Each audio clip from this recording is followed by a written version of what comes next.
One. Welcome, Miss Faye L. We have Miss Faith Lancaster here at DB Harmony Music Studios. Once again, thank you for coming. Oh, it's a pleasure. Now, let's just start off by finding out who is Faith Lancaster. Well, let's see. In a word, multifaceted.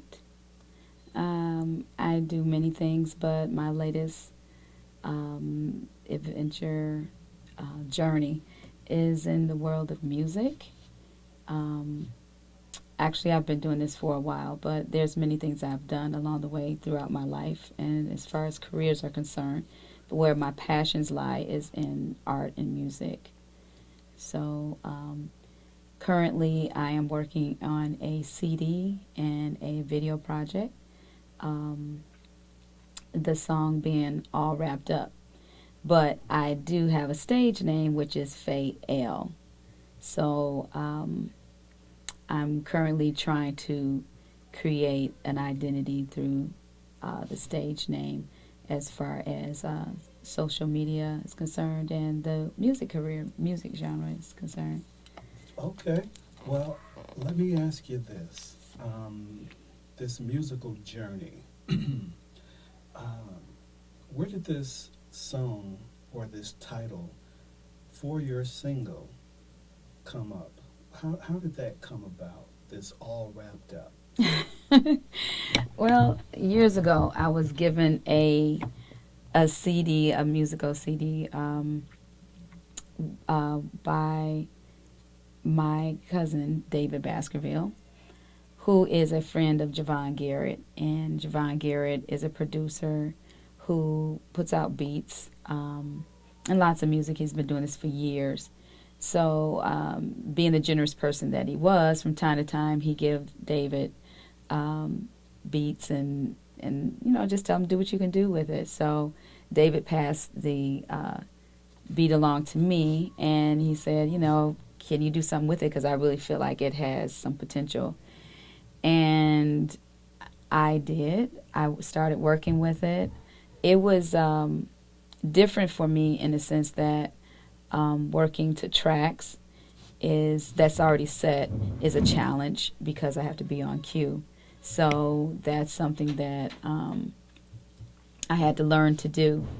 And the song itself, all wrapped up, how I came up with that, I guess you would say it's a love story.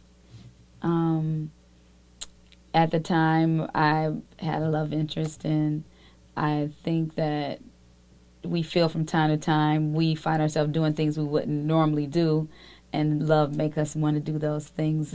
It's a great motivator. And that's pretty much what motivated you to write this song in the way that you did. Yes, yes, yes.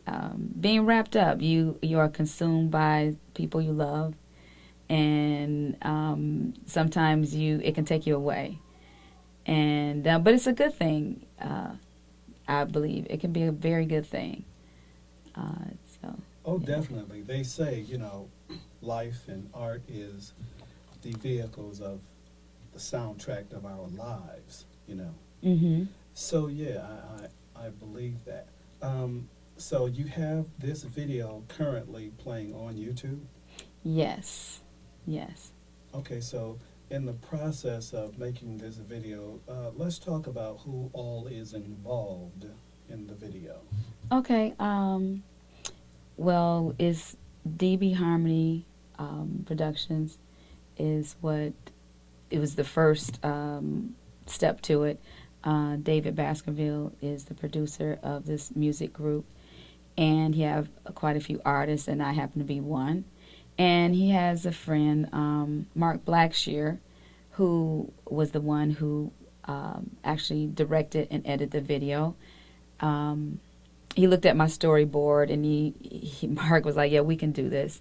So we invited a few other friends to get involved. In fact, Mark himself is a producer and recording hip hop artist. A very conscious brother. who has his hands in a lot of works.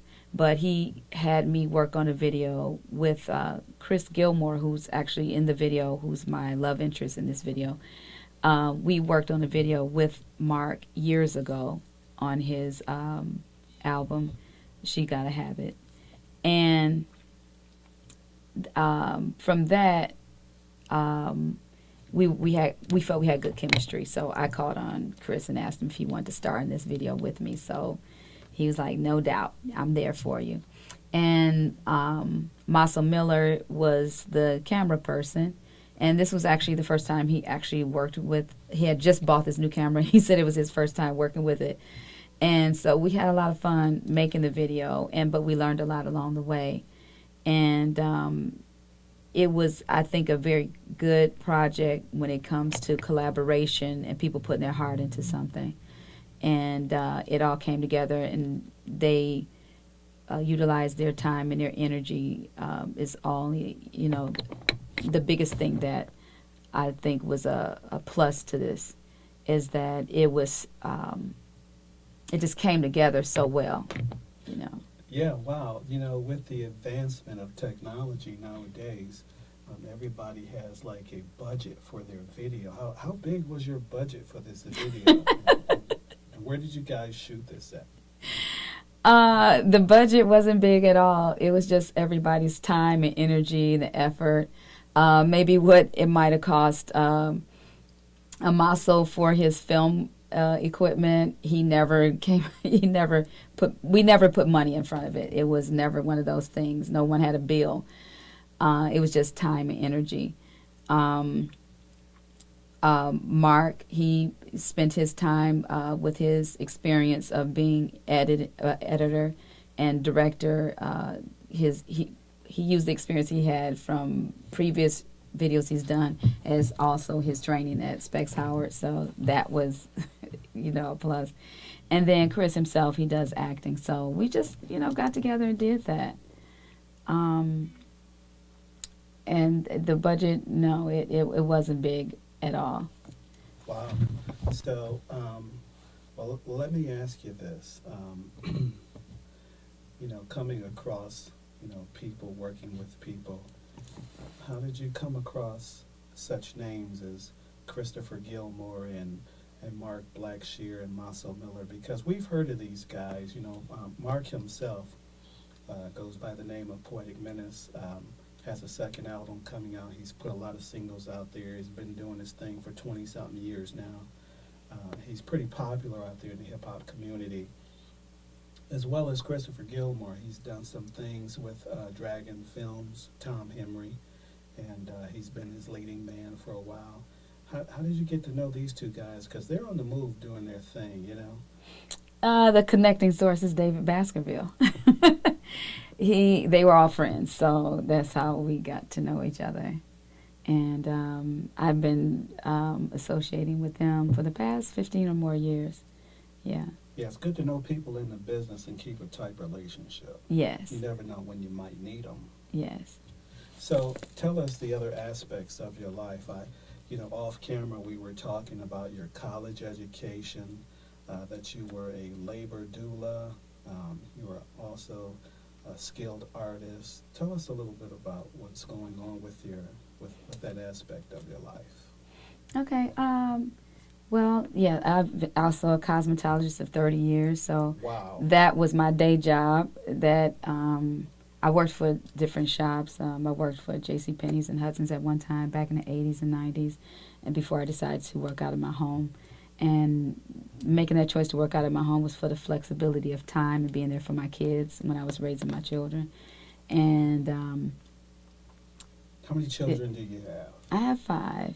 Wow, so they're grown people now. And having children, mm-hmm. and trying to do all of this art, music, labor, doula stuff, the hairdressing business must have been what kept you afloat.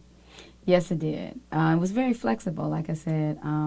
My clients became like family members, but they were very understanding of the things that I've done because I'm multifaceted. So it was always when they would make an appointment or whatnot, it never interfered with what things I was doing because my clients were always flexible and understanding about my time because they knew I was an artist, so they knew that my life wouldn't just be the run-of-the-mill situation, or my life wasn't like a 9 to 5. So I was always flexible with my time. Oh, that's good because, you know, out there in this business, you can starve as an artist, but you wasn't about to do that, were you? No, no, no. I had kids, mouths to feed. So, yeah, and I was a single mom. So I definitely kept that to the forefront. I had to deal with being able to pay bills and keeping my day job. But I had to have a job that worked with my personality. And I loved doing hair, so I was passionate about being a cosmetologist. And in that realm itself, I ended up meeting a lot of people along the way. I've been, like I said, doing this for 30 years, so I never knew who, well, you know the people, you come to know the people that sit in your chair, but you're always constantly being introduced to new people, and people want to help, and yes, they're coming to get a service, but at the same time, it's been like a give and take along the way. So that's what I loved about being a cosmetologist, but at the same time, that allowed me to have the freedom and the flexibility to also do my visual art at the time. And along with my visual art, I was also writing music. So that's how I got into the music aspect of it. I was writing songs and was hoping to find people that I could write for. And whenever I had to sing a song to somebody that I wanted done, it got to a place where people would say, well, why don't you sing it? So that's how I got into it. And of course, I would definitely say that I always wanted to sing anyway, but how to go about that was a little bit, it's not a straight line, I put it like that. So, okay, yeah, good.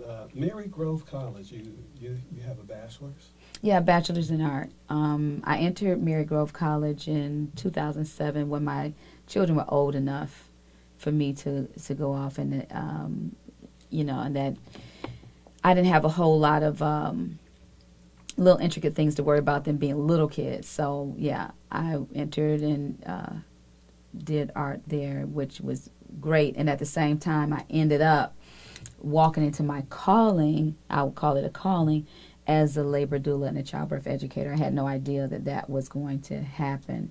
I didn't even know it was actually a profession at the time. I have relatives, my Aunt Nancy and my Aunt Martine, who are into, Martine is a midwife and Nancy is a doula and an RN. So Nancy is the one that suggested that I become a doula, so that's how that took off. But she has said to me, I've been doing it all along, because along the way, when I was mothering my children, my peers who were having children would come to me and ask me for advice, from nursing to child care and things of this nature. It just seemed like a natural knack for me, so that's how that happened. When did you graduate? What year? I graduated in 2013. Oh, wow. Yeah, I took my time with going through my college experience. I didn't do summers. And also, like I said, I was certifying as a doula and a childbirth educator, so I took a semester off to do that. But I had to pace myself, having a family life, having to keep my day job, and, getting, paying bills and things like that. I had to keep focused, so. Okay, so yeah. As a labor doula, how many births did you assist? I would say I would include, prior to my certifying in 2012, I would say over 50 births so far. Yeah. And each one. So over 50 births, can we call you a doctor or? No. As a doula, we are not medical professionals. We don't give medical advice. We just make sure that the moms who call us to the births understand the advice they're giving. We encourage them to seek out information. We don't make medical decisions for them, but however, we help nurture that mom and her family and advocate for them and help them advocate, empowering them to get the information that they need to have a healthy birth, be it natural or in the hospital. We're that shoulder to cry on sometimes, or that person that's there, because at this pace that we live in, and like this fast-paced life that we live, and all the technologies and whatnot, I want to say I coined a saying that when people ask me what is a doula, I say to people that we are to women what women were to each other before the village fell apart. And what I mean by that is that um, by women having to go out and work and do all the things that they do as women and mothers, a lot of times it's hard for them to be there for each other, even if you have sisters that are close or aunts and cousins and or neighbor women surrounding you. A lot of times they're busy with their lives that it's very difficult for them to help and to be that person during your pregnancy. As much as they would want to, everybody's caught up in some type of way trying to survive. So we're, I would say, as doulas, there to stand in that gap. So I'm sure that once your musical career takes off, you'll be in a position possibly to even meet Erykah Badu, because she does pretty much the same thing. She's a midwife, from what I understand. Yes, yes, yes, yes. I have followed Erykah Badu since the beginning of her career. Well, since I've come to know of her once she hit radio. And I've always loved her music, her style. And I found out during my journey, like I said, I certified by 2012, is when I found out that she actually was a doula as well. So I, as a musical artist, would love to know how she do it when she's such a big, huge artist, how she manages that, you know. I'm just starting my journey pretty much. And juggling that and the time and energy it takes to do both, it is a challenge. But so far for me, I try not to take on no more than I can handle. So I seem to be able to kind of pace myself with all the other things that I'm doing. But the other things that you mentioned, it's a day-to-day thing for me. It's not like I'm doing all of it at the same time. Like I said, I've been 30 years. The visual artist is my passion. That's been with me since I was a child. I've always done that. I just decided to get a degree in it. And then certifying as a labor doula and a childbirth educator, like I said, that was a calling. But currently I'm working at Oak Park School District as a substitute teacher, and that's a balancing act right there. So that's kind of my main day job type of situation. But the music and the art is always my forefront. I'm always constantly thinking on that. So can we foresee an album coming from you after the single takes off? For sure, yes. Yes, I have lots of songs I have written over time that I would love to see come to fruition in the compilation and the album, yes. Who's the producers on the album? That would be David Baskerville, Javon Garrett. Currently, I'm also with a band, Game Changers. They are a group that's been around for a while. I just actually joined them in March of this year after going to a jam session. I met Ray, and he has a bass and guitar that he actually fused together, and he was playing at the Blue Goose in St. Clair Shores. Someone, actually Sydney Matthews, invited me to the jam session and encouraged me to bring my flute at the time. And I was a little nervous about doing that, a little apprehensive, but Sydney said that he would play with me if I came down. So I said, okay, I'll come. And when I went is when I went with a friend, and I was nervous just thinking about going up on stage. But then I heard Ray playing, and it just called me to the stage, but I actually needed a push. The friend, my friend Vernetta, who was with me at the time, encouraged me to go up there, and so did Sydney, and they was like, just go and just play, it's a jam session. So when I went up on stage, and it just seems like we just connected. My flute playing and his guitar bass, it just, I just got caught up in it. And that night, after that gig was over, we talked and shared information, and now I'm part of the band. Well, that's wonderful. So Yeah. what was your response from your children and family members when they saw your video on the YouTube channel? Oh, they were excited. they was like, "You finally did They probably thought you were rich, huh? it." Yeah, yeah. That is taking some time, but I consider myself wealthy in other ways. I feel like when you're resourceful and you got your health, there's your wealth. But as far as the big stars and things like that, I believe that's coming. But as for now, it's gaining some momentum. It's getting a lot of hits on YouTube. So at this current stage of it, we are trying to get the CD together and actually make physical CDs and to get it more airplay through other forms of social media, you know. So I'm still figuring that out and how to promote that. So I think I have a nice team working with me. They're giving me ideas and ways to promote that. Okay, wow. Well, how can you be contacted? I'm on Facebook under Faith Lancaster, so you can always look me up. Yeah. Oh, pretty cool. And my stage name is Faye El, so my music would be under that. That's my stage name. Looking to do some performances this year? Yes, I am. With the Game Changers currently, we're doing some things trying to get a format going for me. Currently with Ray, there's other members in the band that he's had with him for some years, so we're trying to get something that highlights them as well as myself. Doing more, they're more instrumental. So also they do have a Shaw. He is one of their main vocalists and writers. And then there's Kelly, the drummers. Sal, she's another drummer. Clay is a percussionist.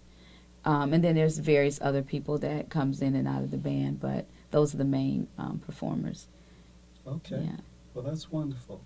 Well, Miss Faith Lancaster, we thank you for coming by DB Harmony Music Group and giving us your time for this documentary. We're going to do a follow-up video to see how things has progressed in the future. Is there anything else you'd like to say before we conclude? I would say that as far as the music is concerned and me being a visual artist, I'm trying to see if I can get the two to combine the two forms of art that I do to come together, possibly finding a different route, I guess, than what I normally see, creating color and visually, but also in the music. So I consider myself playing life by ear. What comes up, comes out. So that's how I'm working this. But I am always humbled by the experience of what's all involved in the journey of making music. And that's what it's all about. Well, Ms. Lancaster, we'd like to thank you once again for stopping by DB Harmony Music Group. Man, my pleasure. It's been all ours. Have a great day.